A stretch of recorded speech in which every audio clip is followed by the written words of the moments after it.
Assalamualaikum, salam sejahtera. Kita akan masuk ke bab 8 keradioaktifan.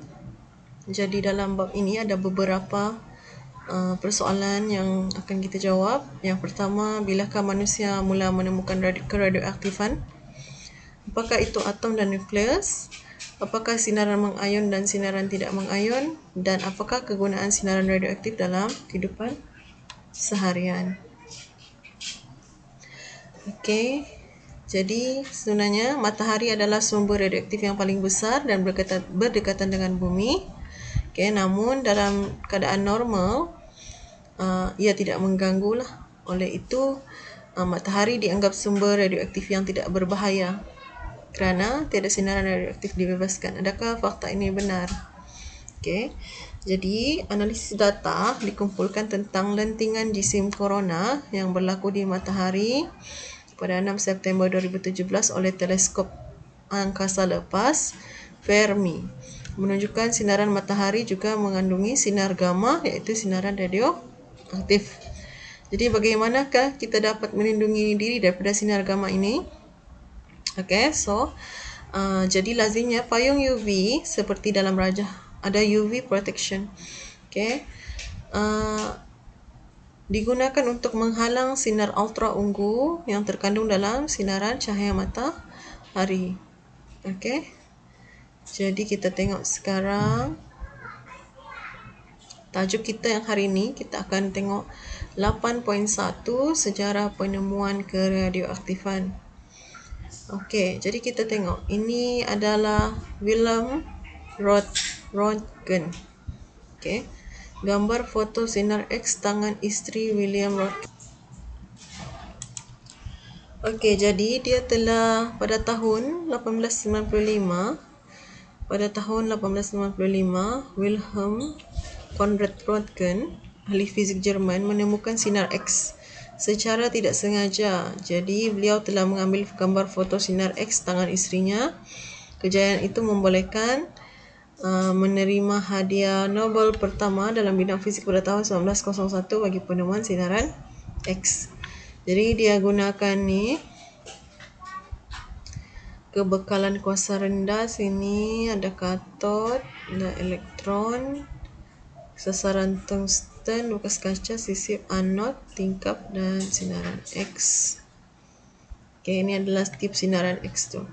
Okey, selepas tu sejak penemuan radium, pancaran gamma yang dihasilkan oleh radium digunakan dalam pelbagai bidang, termasuklah bidang perubatan untuk merawat penyakit kanser. Namun begitu, Marie Curie meninggal dunia semasa 67 tahun kerana menghidap penyakit yang disebabkan oleh pendedahan kepada pancaran gamma yang berlebihan. Okey, selepas tu kita ada Henry Becquerel. Plat fotografi yang dihitamkan ini adalah plat. Okey, pada tahun 1896, Antoine Henry Becquerel, ahli fizik Perancis, menjadi orang pertama berjaya menemukan keradioaktifan. Beliau menemukan suatu sebatian radioaktif iaitu uranium dan menghasilkan pancaran yang menghitamkan plat fotografi, termasuklah dalam keadaan gelap secara tidak sengaja. Pancaran tersebut juga dikesan berdasarkan ciri pengayunan. Oleh itu, Antoine Henry Becquerel menerima hadiah Nobel pada bidang fizik pada tahun 1903 bagi penemuan keradioaktifan. Okey, jadi dia nampak ni satu bahan radioaktif. Dia boleh membebaskan zara alfa dan juga boleh berpecah menjadi satu lagi atom dengan 90 proton, 114 nuclear number. Okey, ini pancaran yang dikeluarkan daripada nukleus uranium. Jadi sejarah dia, selepas menghadiri sesi pembentangan kertas kerja oleh Röntgen pada 20 Januari 1896, Becquerel berasa heran kerana kajiannya tidak menghasilkan sinar X. Oleh jadi, beliau menggantikan bahan yang dikaji dengan sebatian uranium. Okey. Seterusnya, Marie and Pierre Curie bersama anak mereka. Okey. Pada penghujung tahun 1897, Marie dan Pierre Curie pasangan suami isteri dari Poland menjaya mengesan pancaran radioaktif melalui kuasa pengayunannya dan bukan melalui kesan fotografi. Okay, bermula dengan biji uranium dikenali sebagai peak blend. Mereka berjaya mengekstrak dua elemen radioaktif iaitu polonium dan radium. Okay, jadi radium yang kurang stabil tu dia akan menjadi radium yang lebih stabil tapi dia membebaskan pancaran gamma. Okay, jadi Marie Curie ialah wanita tunggal yang pernah menerima 2 hadiah Nobel, iaitu hadiah Nobel Fizik pada tahun 1903 dan hadiah Nobel Kimia pada tahun 1911. Okey, hari ini dalam sejarah, pancaran yang ditemukan oleh Becquerel tidak dapat menghasilkan gambar foto sinar X tulang.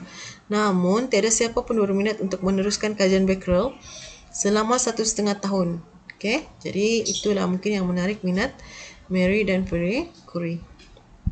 Okey, jadi apa itu keradioaktifan? Okey, keradioaktifan ialah proses perebutan secara rawak dan spontan bagi nukleus yang tidak stabil. Okey, dengan memancarkan sinaran radioaktif. Sinaran itu adalah zarah alfa atau sinar alfa, zarah beta, sinaran beta ataupun sinar gamma. Okey. Jadi ini adalah contoh perebutan uranium 238. Proton adalah yang bertanda plus merah, neutron adalah yang N. Jadi uranium 238 ni dia ada 92 proton dan 146 nukleon. Okey, apabila dia mereput, dia menjadi thorium dan helium. Okey, 90 proton, 144 nukleon dan juga helium, 2 proton, 2 nukleon. Okey, ini adalah zarah alfa. Okey, seterusnya zarah beta. Okey, thorium apabila dia mereput, dia menghasilkan protactinium di mana daripada 90 proton menjadi 91 proton, 144 nukleon menjadi 143 nukleon tambah dengan 1 elektron. Okey. Jadi ini adalah zarah beta. Okey, seterusnya kita tengok untuk sinaran gamma. Okey, kobalt 60, nukleus kobalt yang tidak stabil ada 27 proton, 33 nukleon. Okey, apabila dia mereput dia menghasilkan 27 proton dan 33 nukleon, kobalt 60 lah. Tambah dengan sinaran gamma. Okey, itu adalah menghasilkan kobalt 60 dengan nukleus yang lebih stabil. Okey, jadi perebutan radioaktif ialah proses rawak dan spontan. Okey, proses rawak dan spontan iaitu nukleus yang tidak stabil memancarkan sinaran radioaktif sehingga nukleus tersebut menjadi lebih stabil. Okey, contoh dia seperti karbon 14. Okey, radon 222, thorium 234 dan uranium 238. Okey, unit bagi keradioaktifan yang pertama diperkenalkan oleh Curie iaitu C besar I. Okey, kadar perebutan nukleus yang tidak stabil atau keaktifan dalam perebutan nukleus diukur dalam unit Curie. 1 Curie ialah 3.7 darab 10 kuasa 10 perebutan sesaat. Okey, ataupun kita tulis dalam ayat matematik 1 CI sama dengan 3.7 darab 10 kuasa 10 perebutan per saat. Unit SI bagi keradioaktifan ialah becquerel, BQ. Okey. 1 becquerel bersamaan 1 perebutan sesaat iaitu 1 BQ sama dengan 1 perebutan sesaat. Okey, separuh hayat perebutan radioaktif. Separuh hayat ialah tempoh masa yang diambil untuk bilangan nukleus yang belum mereput berkurang menjadi setengah daripada nilainya. Okey. Jadi ini yang belum mereput. Apabila dia mereput jadi separuh-separuh di 5 hari. Okey. 10 hari jadi yang ini akan mereput 3/4, 1/4. Okey. Selepas tu separuh hayat yang ketiga, 1/8 belum meraput, 7/8 sudah meraput. Okey. Jadi sebagai contoh 1, protactinium 234 mereput menjadi uranium dengan separuh hayat T1/2, 5.2 jam. Itu kan jisim Pa234 selepas 20.8 jam dengan jisim asalnya 80 gram. Okey. Jadi 0 jam 80 gram, 5.2 jam jadi 40 gram. Jadi kalau darab lagi dengan 2, 10.4 jam jadi 20 gram. Kalau 15.6 jam akan jadi 10 gram. Dan apabila sampai 20.8 jam, dia akan jadi 5 gram. Jadi maka jisim Pa234 yang tertinggal selepas 20.8 jam ialah 5 gram.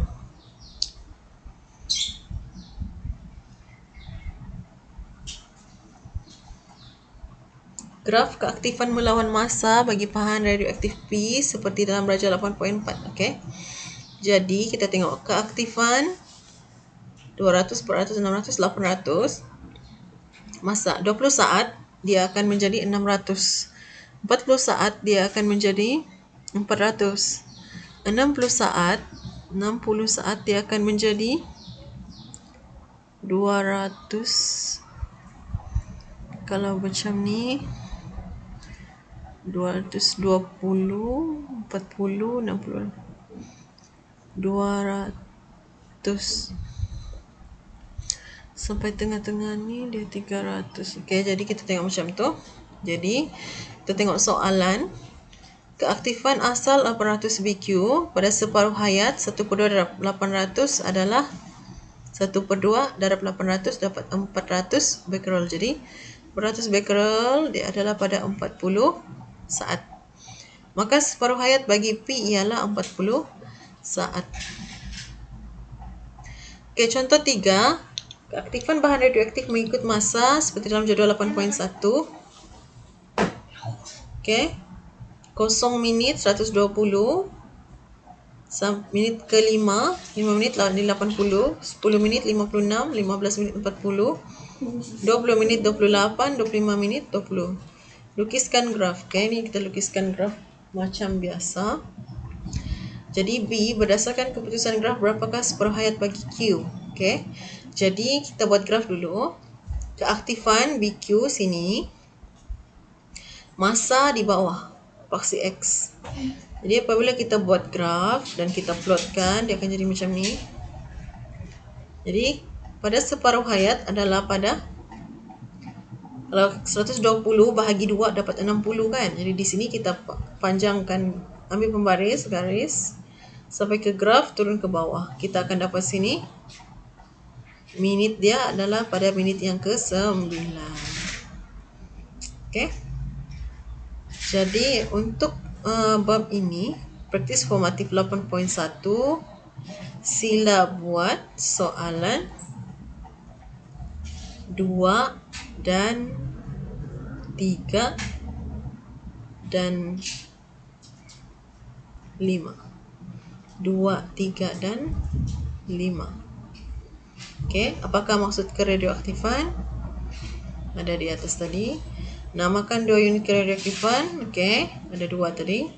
Kuantiti yang diukur dan apakah maksud separuh hayat. Apa maksud separuh hayat tadi? Okey. Tempo masa yang diambil untuk bilangan nukleus yang belum mereput berkurang menjadi setengah daripada nilai asalnya. Okey, jadi itu sahaja untuk bab 8.1.